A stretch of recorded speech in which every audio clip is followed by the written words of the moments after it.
Hello, welcome to another Houdini training session. My name is Gianvito Serra, and today we're going to learn a bit about how to actually copy geometry, or how to use the copy sub to do a lot of copying inside of Houdini. Okay.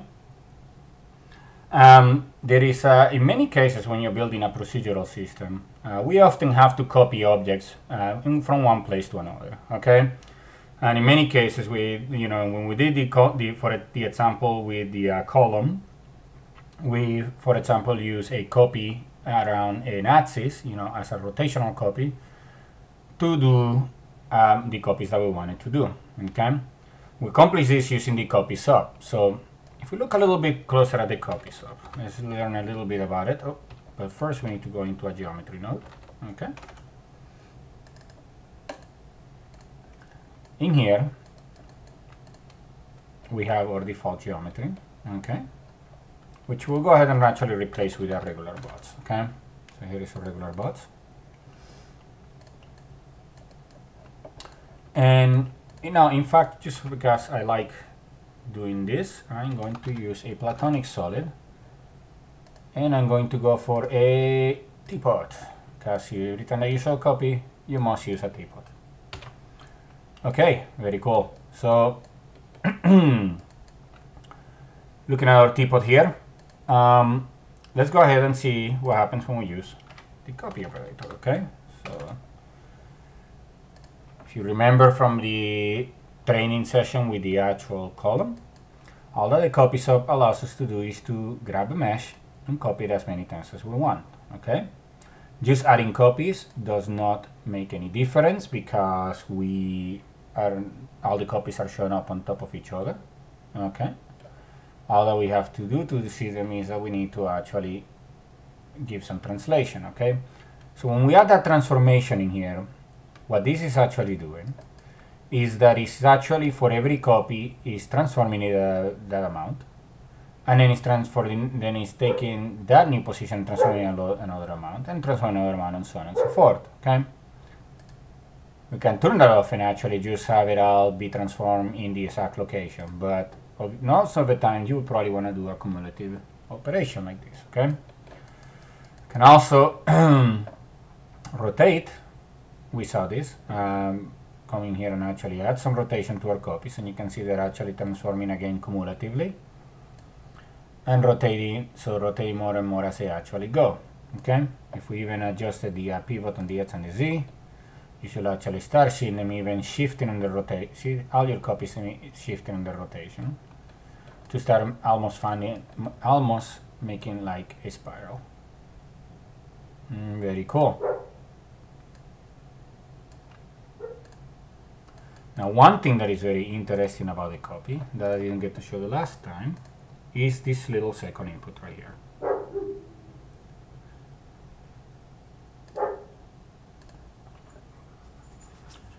The second input is a template to copy to, okay, and I'll demonstrate what it does. So say, for example, we create here a sphere.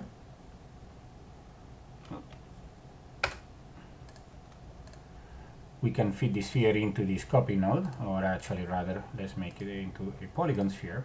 Let's take a look at it really quick so we can see what's going on. We'll go ahead and make it just a little bit bigger so we can see a little bit better. Let me hide the grid. Okay, and then we're going to go ahead and actually feed the sphere into the second input of the copy. So now observe what happens here. What we end up with is that the actual copy sub is now, in addition to copying the 4 times that I did, is also copying to all the points of the sphere. Let me make that a little bit more clear. So I'm going to switch I'm going to go ahead and actually just start with a fresh copy sub. Okay. And I'm going to start with a fresh one, which is going to have the default settings. And then I'm going to feed this here into the second input. Okay. So now what we have is that for every point of a sphere, one of each teacup actually gets copied into the point. Okay. Not just copied into the point, but also rotated around the actual around the actual normals, okay, which we can turn on and off by turning this little tab off, okay. So this is very cool. Coming in here and do modifications to the sphere will actually cause the copies to update with the actual sphere, okay. Let me show this not with let me actually use a tetrahedron or a cube to actually show a little bit better, okay? Problem with the Utah teapot is also made of like parametric surfaces, which can be a little bit slow to copy sometimes, but these polygons are a lot faster. In fact, we should be able to switch to the teapot and then actually convert it to polygons. So here we go. And this should be a lot better behaved. Oh, let's go a little higher than that. There we go. So now you can see that as I'm actually changing my sphere, my copies increase and adapt as expected. Very cool. Just to see a little bit more clear, I'm going to put a null here. So then that way we don't see the sphere when we're doing this, okay? So this is a very powerful concept and a very useful concept, okay? We can really use anything as a template system. You know, we can obviously use a bots, as you can imagine, which basically gives me 4 Utah teapots. We could also, even if we wanted to, use a curve, which then, as I draw the curves, I'm basically drawing little teapots, which we could probably keep oriented like this. There we go. As I move points in the curves, I'm basically moving the teapots around.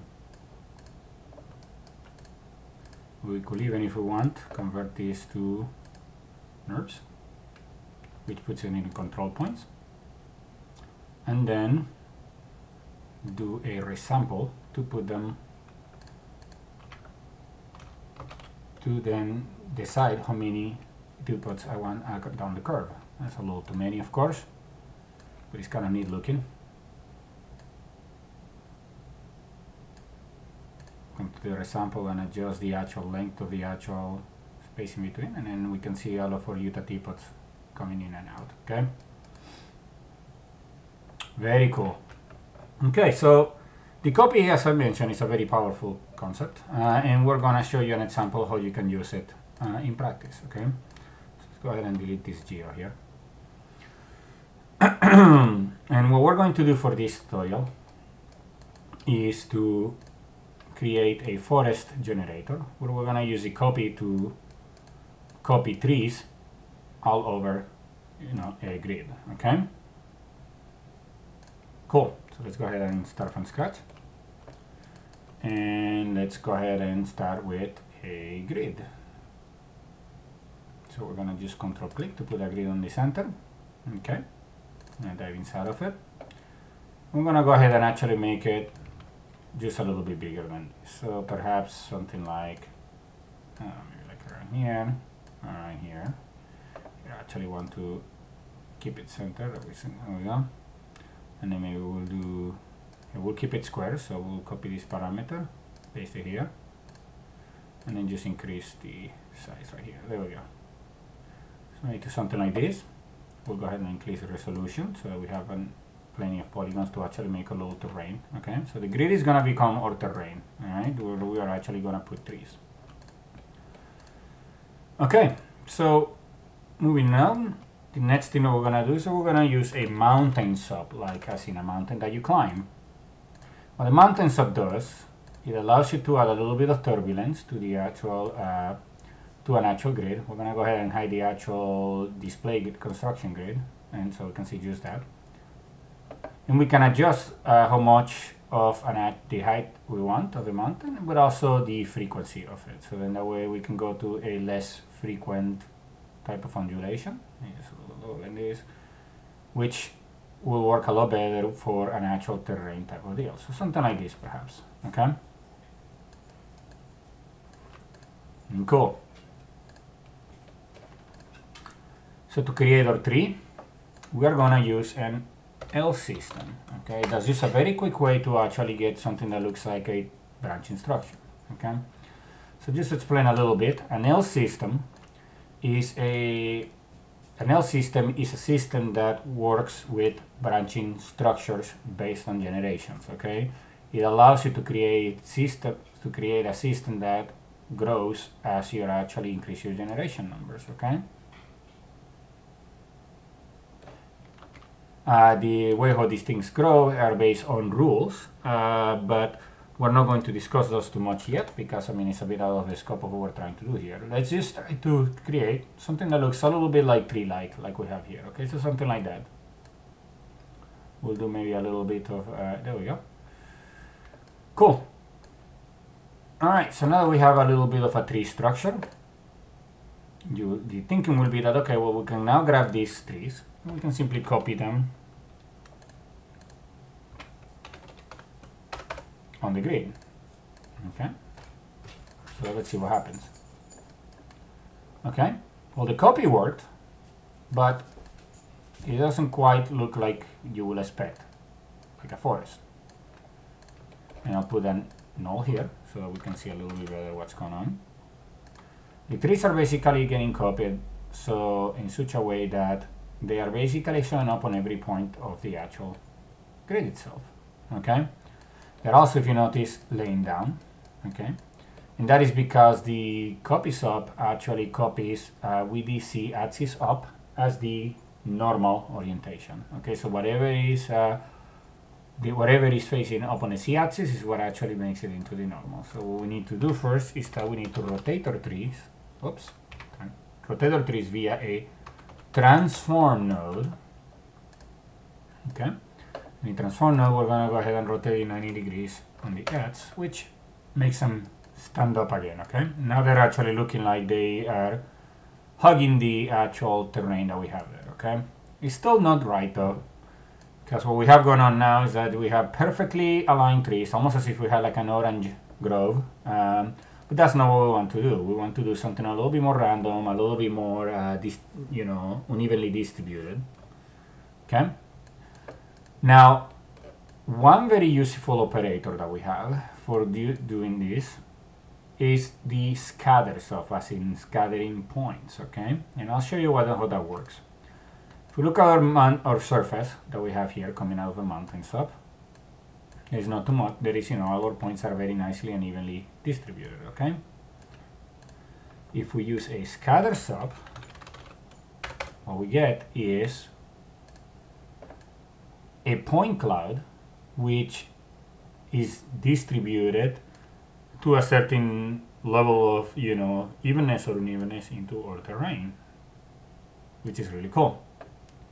We can get these things obviously to be even more random than this by turning off the relaxed iterations. Okay, and now we have a little bit more of like a arbitrary scattering effect. Okay, we could even, if we want to, we can even adjust it here and then you see, how much do we want to actually relax. So something like this perhaps. Okay, a little bit random but not so incredibly random. Okay, very cool. So now if we look at the copy and the null over here, we are getting a little bit closer to where we need to go. But you will notice, however, that also my trees went back to lay down again. Well, what is that? The reason why is because if we look at the mountain sub has normals. Okay, but when we push them to the scatter sub, the normals are gone. Okay, so by default, the scatter sub scatter points on the actual mountain surface, but it won't actually copy attributes unless we tell it to do so.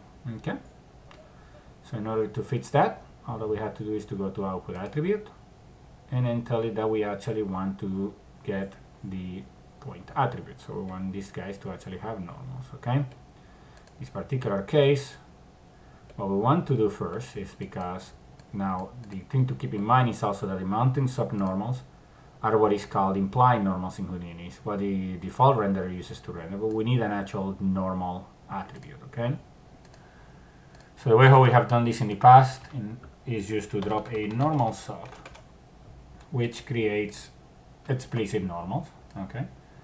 When you see the green ones here, it's because you're actually looking at vertex normals, whereas in reality what we want is points normals. Okay. Very cool. Now if we go to the scatter operation, now you will notice that by default the scatter does actually copy point attributes. So we have now the actual normals being copied into the points. And if we go back to the copy operation, you will notice that now the trees are yet again put where they need to go. Very cool. Alright, so we're getting there. Now we have trees distributed across the mountain with a little sense of randomness. We can come in here still and actually adjust how much we want the scatter to be random. So if we wanted to, for example, go back down to 0, then you get a little more randomness. We can go with that. I think that will work out fine. Okay, we'll turn this off here. Cool. Okay, so we're doing great, but we still are not quite where we need to be. First of all, we do need to actually the terrain to go with the trees. Okay, so if we do a merge operation here, we can bring in the actual output of the mountain, which is our terrain, into this merge. And now we're looking at the trees on top of their terrain, okay, which is cool. There are several things that are not right here, though. If you notice, all the trees are basically scattered all over the surface. There is really no actual break on the distribution, okay? Which is a problem. You know, obviously we don't want to we want to be able to actually only have them in certain areas, okay? All the trees are also the exact same size, which is not good. Ideally, it would be nice if we had trees, you know, that varied in size, okay? The copy sub has a very powerful concept called stamping, okay? What stamping allows you to do is that, which is what we have right here, it allows you to tell the Houdini what to do, for every copy that goes through, how to actually change the graph that is being copied, okay? So so pretty much to explain it, say for example we wanted every scale to be different, we have a means to tell it for every copy that you're making, make the scale a different value, okay? Alright, so how do we go about doing that? Alright, so the way how that works is that we want to actually create first a variable that controls the actual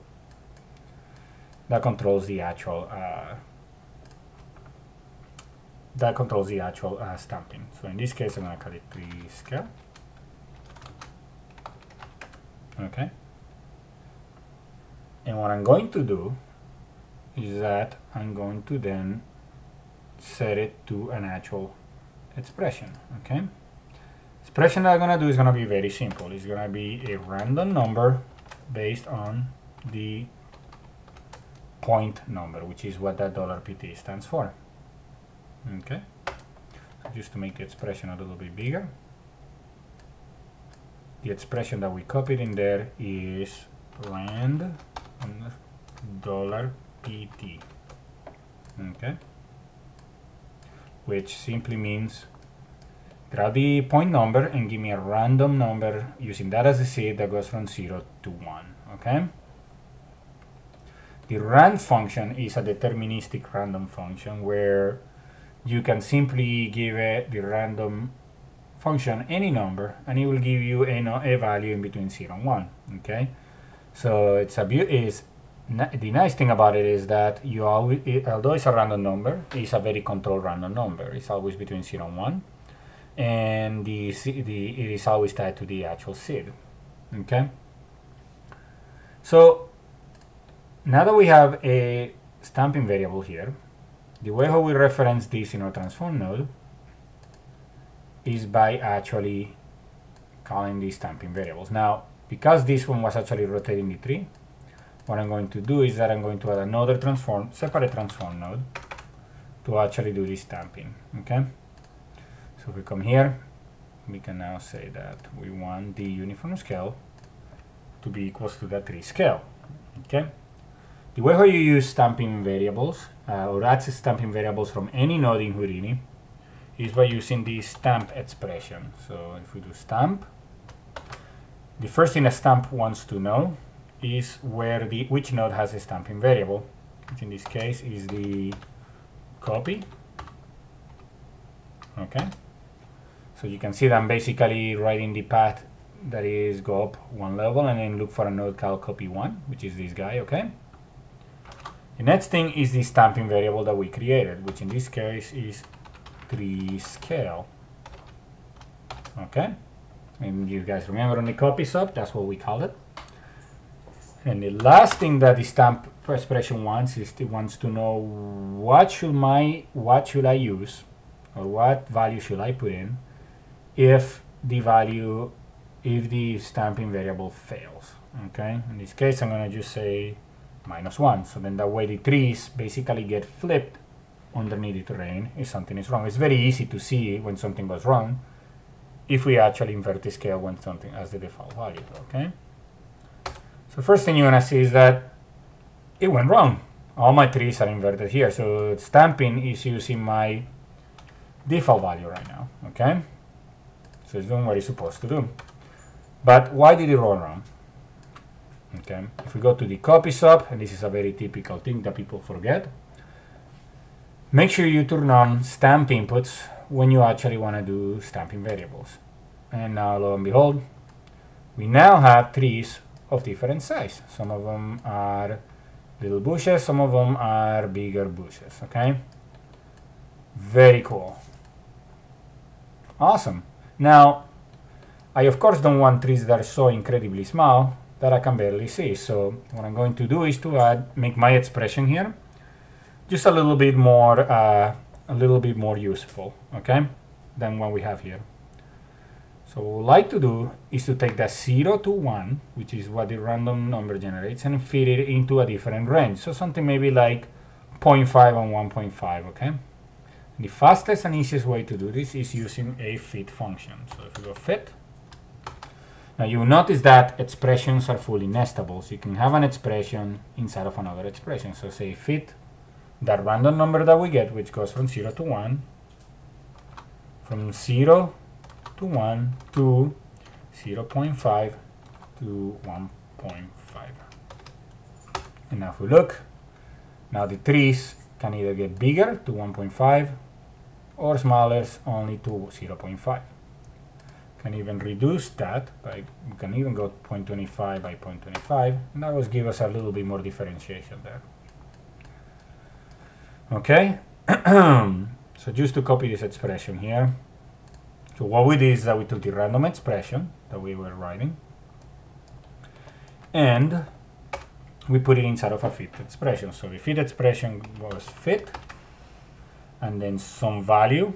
In this case the value was whatever rand $pt is, and then the original range, which is 0 to 1, and the new range that we want to use, which is 0.25, 1.25.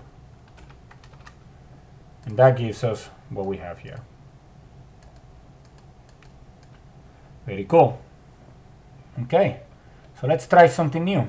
All right, so let's try, for example, since we are working with transforms, to do also the rotate of a tree. Okay, so the trees are rotated randomly. So the way how we do that is that we add a new variable. In this case, it's going to be tree rot is what I'm going to call it. Okay, and I'm going to set that to the random number of $pt. Actually, we'll do something a little different. $tx, which is the position of the point on the x. Okay, as I said. And if we go back to our transform node, we can go to the rotate y and actually stamp that variable. So we do stamp again. We again want to actually go to the copy node. So we do copy 1. We want this time the variable is going to be tree rot. Okay. And then the default, if it fails, is going to be 0. We just want to rotate. Okay. All right. So it was a bit hard to see, but the tree is actually shifted a little bit. The reason why is because you gotta remember the rotations that we're getting out of a random number only go from 0 to 1, which in a rotation terms, that's not that much. Okay? So what we need to do is to multiply that value by a full rotation, which is 360 degrees. Okay? When we do that, now we see that we get quite a lot of rotation now happening in here. Which is cool, but not quite what I wanted either, because I'm actually rotating on the wrong axis. Okay? So what we want to instead do is that we want to actually not rotate on this particular one on the Y. Okay? We want to actually cut this expression. So we're going to actually simply just grab this. And then, whoops. I'm going to simply grab this and set this back to 0. And then simply put it into the axis, or actually rather the Z axis. Okay? You have to remember, because these things are actually using the Z up, we need the actual rotation to be on the Z. Okay? So now the trees are actually rotating, you know, full circles around themselves. Okay? So just to actually show you what those expressions are, the stamp expression that we have here for the scale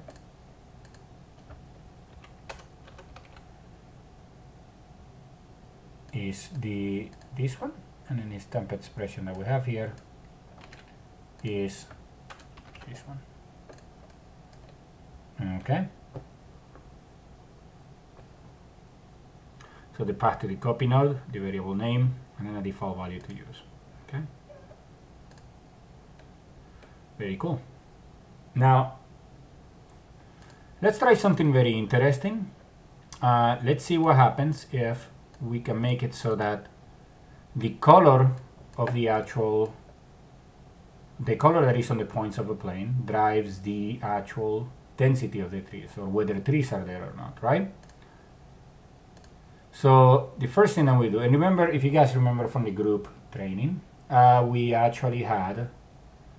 actually able to use groups to actually you're able to use the actual color to drive the actual an actual group creation. Okay, so we're gonna do something similar here. Let's go back to the mountain sub, and then we're gonna add a paint node. Okay, so we're gonna do paint. And the first thing that we're going to do here is that we're going to come here to a little tool here, handle, and then we're going to actually paint on this surface. Okay, so let's go to our paint node. Let's make our radius a little bit bigger. And actually, I want to start by filling everything with black. So let's go to the background color and say apply to all, so that we make everything black. Okay. We'll go to the foreground color, and we'll paint like a little patch here. Okay. Cool. So now we have colors here that we can use to actually drive where trees go. Okay. So we can use that now to create another variable that we can use for the trees. Okay. In this particular case, what I want to do is create a new one called keep. We want to keep the tree or not, and we're going to use an if expression. Okay, so let me make this a little bit bigger so that we can see it better. So the expression here is going to be if $CR, which means the red color, is bigger than 0.5, keep it, otherwise don't keep it. Okay, so just to actually put this expression here, let me show you. So the if expression takes a condition, which in this case is CR bigger than 0.5, and if it's true, it's going to return this value. If it's false, it's going to return this value. Okay, so if we go back over here, what we're going to do next is to put a delete node in here. And the delete node is just like the group node, except that instead of actually grouping objects, it deletes them. Okay. So if we have here our tree, which is on the z-axis, and it's our delete node, Okay, what we're going to do is I want to delete by expression. Okay, so when we delete by expression, 1 means yes, 0 means no. Okay, so it's just like the group sub, except that you're actually deleting instead of grouping. Okay, so for what we can do now is to actually put our stamp expression here. So we can do stamp, and we're gonna go to the copy node. And the next thing that we're going to do is that we're going to pick the variable, which we call keep. And the default value is going to be to delete them, okay, if they comes through. But now if we come here and you notice this, you will notice that now we have the trees. Actually, we have the trees in the black areas, but not in the white areas, okay? So that we can fix that very easily. We just go to the copy operation, and instead we invert the actual value. So if CR is less than 0.5, so if basically the value, the color red is less than 0.5, we're going to delete, otherwise we're gonna keep. And there we go. Very cool. Now, because Houdini is fully procedural, we can still come in here and paint on our actual terrain 3 patches where we want actual 3 patches. Okay, so very cool stuff that we can do here. You know, all of our data is still accessible. If we wanted to have less trees, we can simply play with these values to increase or decrease the density of the trees. Okay. We can even go back to the actual mountain operation and play with the height if we wanted something, say for example, a little more flat, or if we wanted something a little bit more extreme. So lots of fun stuff that we can do to actually drive this. We can even use a stamping variable to drive the number of generations of the actual L system. So that some trees are actually have a lot of generations, and some trees are just literally just trees. So it's a very powerful concept and something that I suspect you will use a lot.